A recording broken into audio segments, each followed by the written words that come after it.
제15장. 형제들아, 내가 너희에게 전한 복음을 너희에게 알게 하노니 이는 너희가 받은 것이요 또 그 가운데 선 것이라. 너희가 만일 내가 전한 그 말을 굳게 지키고 헛되이 믿지 아니하였으면 그로 말미암아 구원을 받으리라. 내가 받은 것을 먼저 너희에게 전하였노니 이는 성경대로 그리스도께서 우리 죄를 위하여 죽으시고 장사 지낸 바 되셨다가 성경대로 사흘 만에 다시 살아나사 게바에게 보이시고 후에 12 제자에게와 그 후에 500여 형제에게 일시에 보이셨나니 그 중에 지금까지 대다수는 살아있고 어떤 사람은 잠들었으며 그 후에 야고보에게 보이셨으며 그 후에 모든 사도에게와 맨 나중에 만삭되지 못하여 난 자 같은 내게도 보이셨느니라. 나는 사도 중에 가장 작은 자라. 나는 하나님의 교회를 박해하였으므로 사도라 칭함받기를 감당하지 못할 자니라. 그러나 내가 나 된 것은 하나님의 은혜로 된 것이니 내게 주신 그의 은혜가 헛되지 아니하여 내가 모든 사도보다 더 많이 수고하였으나 내가 한 것이 아니요 오직 나와 함께 하신 하나님의 은혜로라. 그러므로 나나 그들이나 이같이 전파함에 너희도 이같이 믿었느니라. 샬롬, 여러분 반갑습니다. 오늘도 큐티리오 여는 기막힌 하루입니다. 오늘 우리에게 허락하신 본문은 고린도전서 15장 1절부터 11절 말씀이 되겠습니다. 고린도전서 13장이 사랑장이라고 한다면 오늘 고린도전서 15장은 부활장이라는 별명이 있습니다. 바울 서신에서 손꼽히는 장이면서 확신에 찬 복음의 아름다움이 가득한 서신이라고 할 수 있는데요. 바울은 본 서신을 통해 복음과 하나님의 은혜에 대한 것을 말씀하고 있습니다. 그러면 바울이 고린도 교인들에게 다시 강조하고 싶었던 복음은 무엇이었을까요? 그것은 첫 번째로 나의 죄를 위해 죽으시고 살아나신 그리스도를 믿는 것이었습니다. 1절 말씀에서도 나타나 있지만 바울은 이미 고린도 교인들에게 복음을 알도록 가르쳤습니다. 그러나 바울이 자식을 기르는 심정으로 양육했음에도 불구하고 교인들은 바울의 가르침을 제대로 깨닫지 못하고 특히 부활의 진리를 올바르게 깨닫지 못했습니다. 여러 가지 이유로 바울의 가르침을 왜곡하고 탈선하는 일들이 발생했던 것이지요. 그래서 바울은 이미 전했던 복음을 다시 각인시키면서 반드시 일깨우고 다시 심어야 한다는 심정으로 오늘 말씀을 전하고 있는 것입니다. 바울은 가장 먼저 성경대로 예수님께서 우리 죄를 위하여 죽으시고 장사 지낸 바 되셨다가 성경대로 사흘 만에 다시 살아나신 것을 드러냅니다. 고린도 교인들이 혼란을 겪고 있었던 문제가 바로 부활이었기 때문입니다. 이 모든 일이 그냥 일어난 일도 아니요, 갑자기 일어난 일도 아니요, 성경대로 이루어진 일이었음을 강조하고 있습니다. 그리스도의 나심도, 우리 죄를 지시고 죽으신 일도, 장사 지낸 일도, 다시 사흘 만에 부활하신 일도 성경에 쓰인 대로 이루어진 것이라는 것을 강조하고 있습니다. 바울이 전하는 이 복음은 고린도 교인들에게 낯선 복음이 아니었습니다. 이미 전한 복음이었지만 탈선한 교인들에게 가장 필요한 복음이 바로 그리스도의 부활과 죽음이라는 가장 기초가 되는 기독교의 뿌리였기 때문입니다. 고린도 교회의 많은 문제들로 인해 교인들의 신앙 가치관의 뿌리가 많이 흔들리고 있었고, 특별히 바울이 성경대로라고 강조한 것으로 보아 사두개인들의 역할이 적지 않았다는 것을 암시하고 있는 것 같습니다. 믿음이 없거나 연약한 교인들은 거짓 가르침에 쉽게 물들었고, 처음 바울로부터 듣고 배웠던 성경의 가르침이 퇴색되어 있었기 때문에 바울은 가장 기초가 되고 바탕이 되고 근거가 되는 성경대로 일어난 그리스도의 죽음과 부활을 다시 가르쳐야만 했을 것입니다. 그리고 우리 죄를 위하여란 뜻은 말하자면 우리를 죄악으로부터 구원하기 위하여 주님께서 친히 저주를 감당하신 것을 말합니다. 다른 어떤 것을 위하여 그리스도께서 죽은 것이 아니라 우리의 죄를 대속하기 위한 제물로서 죽으셨다는 것입니다. 그리스도께서 속죄의 형벌을 받으심으로 저와 여러분은 하나님과 화목하게 되었고 한 사람 그리스도께서 정죄를 받음으로 인하여 저와 여러분은 무죄석방이 이루어진 것이라는 것입니다. 로마서 4장 25절 말씀에 보면 예수는 우리가 범죄한 것 때문에 내줌이 되고 또한 우리를 의롭다 하시기 위하여 살아나셨느니라 라고 바울은 역시 말하고 있습니다. 예수 그리스도의 죽음은 우리 구원의 시작이요 부활은 구원의 완성입니다.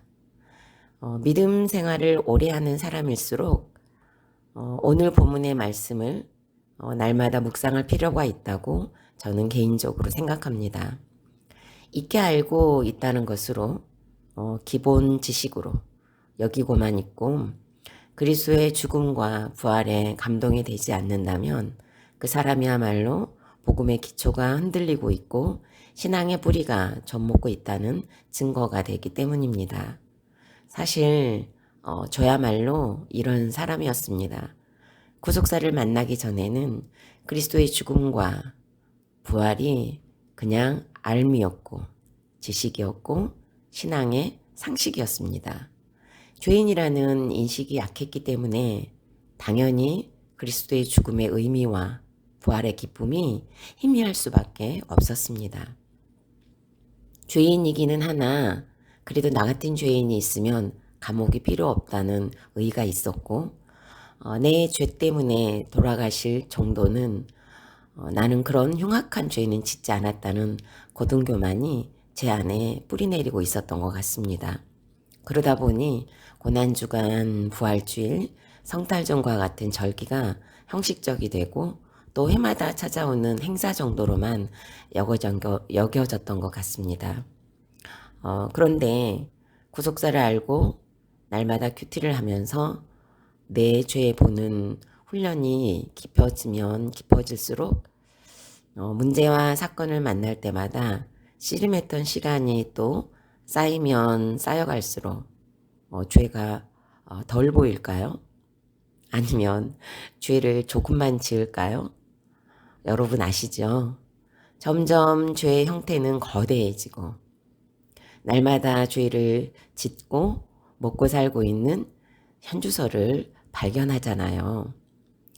특히 저는 낳은 엄마를 미워하는 죄 아래 있으면서 지옥이라 여길 정도로 숨막히는 시간을 통해 제가 얼마나 즐기고 악한 자인지 넘어진 자리에서 언제나 넘어지는 저의 죄를 직면할 때마다 성경대로 그리스도께서 저의 죄를 위해 죽으시고 성경대로 사흘 만에 살아나신 예수님의 사역에 집중하게 하신 은혜를 체험하게 되었습니다. 예수님이 아니 계셨다면 나는 지옥행이구나. 나는 죄만 짓고 내 죄 때문에 예수님께서 십자가를 지실 수밖에 없으셨구나를 탄식하며 오열하게 하셨습니다. 이런 자를 의롭다 하시기 위해 살아나신 섭리가 감당이 되지 않을 정도로 감격이 됩니다. 그러다가도 또 넘어지고 엎어지는 저를 보면서 은혜 아니면 아무것도 할 수 없음을 고백하게 되는 것 같습니다. 질문해 보겠습니다. 여러분은 그리스도의 죽음과 부활에 대한 말씀을 들으면 어떤 마음이 듭니까?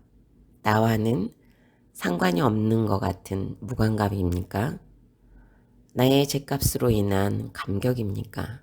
아니면 이해가 되지 않는 마음도 있습니까? 두 번째로는 복음은 내가 부활의 증인이 되는 것입니다. 이제 바울은 그리스도의 죽음과 부활의 목격자들을 신뢰로 들고 있습니다. 부활에 대한 증거에는 목격자만큼의 확실한 증거가 없을 것입니다. 바울은 가장 먼저 5절에서 게바, 즉 베드로에게 보이셨다고 하면서 그 후에는 12제자 그리고 500여 형제에게 일시에 보이셨고 그중 대다수는 아직 살아있다고 합니다. 그리고 12제자에 속하지 않은 야고보에게 보이셨고 또 다른 사도들에게와 제일 나중에는 만삭되지 못한 자신에게도 보이셨다고 합니다. 여기에서 만삭되지 못한 자라는 것은 조산을 의미합니다. 사람이 모태에서 10달 다 채우지 못하고 태어나는 것을 말하지요. 바울은 자신을 표현할 때 조산한 자, 즉 미숙한 자라고 한 것입니다. 이 뜻에는 여러 많은 의미가 내포되어 있겠지만 가장 큰 의미로는 육체적인 약함으로 건강이 온전하지 않다는 것을 말할 것입니다. 그는 평생 만삭되지 못한 자로 살면서 복음을 위한 길에서는 그 만삭되지 못한 자신의 육체가 거치게 하지 않도록 하는 삶을 살았습니다. 바울은 수많은 부활의 증인들을 나열합니다. 이 증인들 중에는 분명 이웃도 있고 친구도 있고 친척도 있고 가족이 있었다는 것을 말하지요. 역사적 증거와 사실이었음을 교인들에게 각인시키고 또 그 부활의 증인들이 있었던 것처럼 너희들도 부활의 증인이 되어야 한다는 것을 암시하고 있는 것입니다. 우리 기독교는 부활의 종교라고 할 수 있습니다. 이 부활이 게바에게만 보이고 12제자와 500여 형제와 야고보와 사도와 바울에게만 보이는 것이 아니라 지금 이 시대를 살아가는 저와 여러분에게도 동일하게 나타나고 있는 역사라는 것입니다. 저희 교회에서는 주일 예배 시간에 우리들 교회 간증을 매주 보고 있습니다. 각자의 삶 속에서 구속사를 이루어 가시는 모습이야말로 더할 나위 없는 부활의 증인들이라는 생각을 하게 됩니다. 그리고 이제는 저희 공동체에서도 가만가만 묵상 나눔이라는 코너를 통해서 목원들의 나눔이 올라오고 있는데요. 정말 눈물이 나도록 반갑고 가슴이 벅차도록 은혜가 되는 모습들이 나타나고 있는 것은 저희 안산중앙교회도 부활의 증인이 점점 되어가고 있고 점점 많아지고 있다는 생각을 합니다. 너의 복음이 아니라 내가 만난 복음, 너의 예수님이 아니라 내가 만난 예수님, 당신의 복음이 아니라 내가 만난 말씀을 묵상하며 나누는 것이야말로 증인의 사명을 감당하는 것이라 생각합니다. 성경책의 기록이 기록으로 끝나지 않고 나의 삶으로 다가오고 큐티 말씀대로 인도되어지는 것이 증인이지 않겠습니까? 증인은 어떤 사실을 증명하는 사람입니다. 다른 사실을 증명하는 것이 아니라 나를 구원으로 인도하시기 위해 허락된 고난과 사건들을 통해 내게 역사하신 그 예수 그리스도의 임재와 그 사실을 우리가 증명하고 또한 성경 속에서만 나타난 사건들이 아니라 우리 각자의 삶에도 여전히 그리고 끊임없이 일어나고 있는 사실들을 증명하는 사람들이 바로 저와 여러분이라는 것입니다. 질문해 보겠습니다. 여러분은 지금 부활의 증인이 되고 있습니까? 내가 원하는 성공의 증인, 출세의 증인, 부동산의 증인, 합격의 증인, 자격증의 증인, 핫한 세일의 증인, 먹방의 증인이 되고 있지는 않습니까? 세 번째로 복음은 내가 가장 작은 자요 오직 하나님의 은혜를 고백하는 것입니다. 바울은 에베소서 3장 8절에서도 모든 성도 중에 지극히 작은 자보다 더 작은 나에게 이 은혜를 주신 것은 이라고 하며 자신을 표현을 했습니다. 또한 디모데전서 1장 15절에서도 죄인 중에 내가 괴순이라 라고 고백을 합니다. 바울은 자신을 비하한 것이 아니라 자신을 가장 잘 알았습니다. 일명 분수와 주제를 아는 사람이었습니다. 이렇게 자신을 표현한 이유는 자신이 바로 하나님의 교회를 박해하였던 자였기 때문입니다. 자신이 가지고 있는 율법으로 하나님의 나라 확장에 있어서 걸림돌이 될 수밖에 없었던 때가 분명하게 있었기 때문입니다. 이런 자신을 다메섹 도상에서 친히 만나주시고 사도 삼으신 은혜에 대한 감격을 사도라 칭함받기를 감당하지 못할 자라는 표현을 함으로써 강력하게 그 어떤 사도에게도 뒤지지 않는다고 다시 한 번 더 사도권에 대한 답변을 하고 있는 것입니다. 바울은 그 어떤 사도들보다 복음을 위해 혁혁한 공을 세웠지만 그것이 자신의 능력으로 한 것이 아니라 주님의 능력으로 한 것이며 또 자신이 마땅히 해야 할 일이었다는 것으로 고백을 합니다. 그리스도를 대적하고 하나님의 백성을 핍박하며 죽이던 자가 하나님의 종이 되었다는 것은 하나님의 은혜가 아니고는 설명할 수 없는 것입니다. 실로 바울은 인간 됨됨이가 만삭되지 못한 자요, 행위로는 교회를 핍박하던 자이기 때문에 이 모든 것이 하나님의 은혜였기에 복음을 위한 수고를 할 수 있는 힘을 얻었을 것입니다. 바울은 교회를 박해하던 그날을 기억하면 오늘의 박해를 견딜 힘을 얻었을 것입니다. 자신이 그렇게 박해했기 때문에 그가 받은 그 많은 박해를 이겨낼 수 있었을 것입니다. 바울이 박해를 받으면 받을수록 바울은 결코 그날을 잊지 않았을 것입니다. 하나님께서는 바울을 이렇게 쓰시려고 박해자의 시간을 침묵하셨고 바울의 혈기와 바울의 율법, 바울의 열심, 바울의 분노도 하나님은 침묵하셨습니다. 바울이 도저히 이해할 수 없는 악한 지경으로 내려가도록 하시는 섭리가 숨어 있었기 때문에 결국 바울은 하나님의 은혜로라는 위대한 고백을 하나님께 드릴 수 있었던 것입니다. 저는 이번에 코로나 양성 판정으로 일주일 동안 격리하는 시간을 보냈습니다. 남편은 내가 당신한테 밥을 차려줄 줄 몰랐다고 하면서 차려주는 밥상을 받으며 때로는 끼니 시간이 되었지만 배에서 꼬르륵 소리가 나도 밥을 주지 않으면 안방에서 나가지 못하니 기다려야 하는 시간도 있기도 했습니다. 마스크를 쓰고 나가서 차려 먹으면 되지 않아요 라고 생각하는 분도 계시겠지만 그럴 힘이 없을 정도로 사실 많이 힘들었습니다.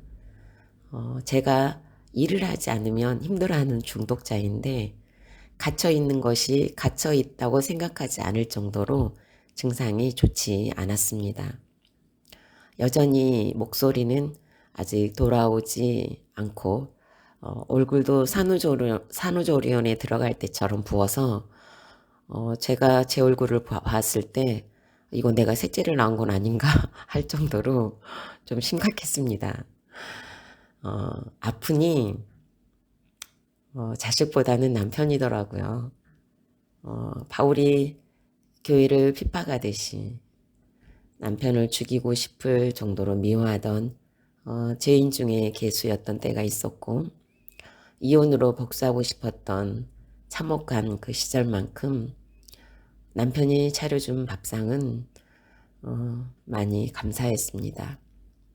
구속사 복음이 아니었다면 누릴 수 없는 은혜였음을 다시 한번 고백을 하게 됩니다. 그리고 그동안 코로나 확진으로 힘들어했던 지체들이 얼마나 힘들어했을지 사실 머리로만 이해하고 있었는데 정말 가슴으로 이해하는 그런 시간이 되기도 했습니다. 또한 기저질환이 있는 엄마는 격리 차원으로 병원에 입원을 시켜드리고 차려주는 밥상을 받으면서 엄마 생각을 처음으로 많이 하게 되었습니다.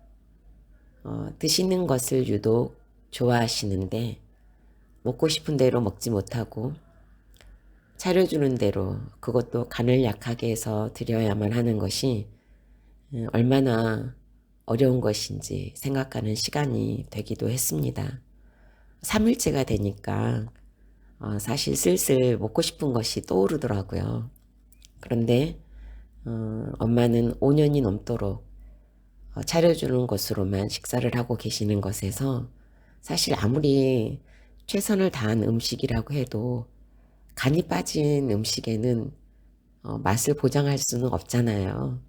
그런데 그 음식을 잘 드셔주신 것에 대한 고마움이 진심으로 올라왔습니다.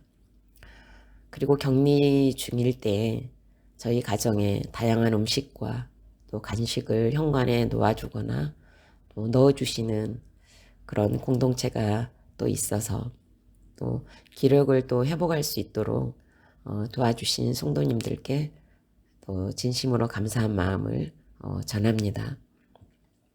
질문해 보겠습니다. 여러분이 살아온 시간이 하나님의 은혜였다는 고백이 되어지십니까? 지극히 작은 자였던 박해자였던 사건과 약재료는 무엇이었습니까? 마지막으로 9월 27일 보석상자입니다. 돈, 시간, 건강을 나누는 것보다 더 귀한 것은 나의 고난을 나누는 것입니다. 고난을 통해 어떻게 하나님을 알게 되고 어떻게 내 죄를 보게 되었는지, 그래서 고난이 축복임을 나누는 것이야말로 세상이 줄 수 없는 신령한 은사입니다. 기도드리겠습니다. 살아계신 하나님, 오늘도 여전한 방식으로 말씀 앞으로 저희를 불러내시니 감사드립니다. 신앙생활이 길어질수록 그리스도의 죽음과 부활의 감격이 희미해지는 매너리즘에 빠지지 않고 날마다 내 죄를 보며 나의 죄를 대속하신 십자가의 사랑과 부활의 증인이 되는 저희들이 되게 하여 주옵소서. 우리 각자에게 허락하신 부활의 증거들을 놓치지 않고 구원을 위해 노래하며 사용할 줄 아는 자가 되게 하시고 가장 작은 자요 박해자였던 수치의 자리를 잊지 않고 빚진 자들에게 환난당한 자들에게 온통한 자들에게 나의 나된 것은 하나님의 은혜라고 고백하는 간증들을 노래하게 하여 주옵소서. 예수 그리스도 이름으로 기도드립니다. 아멘.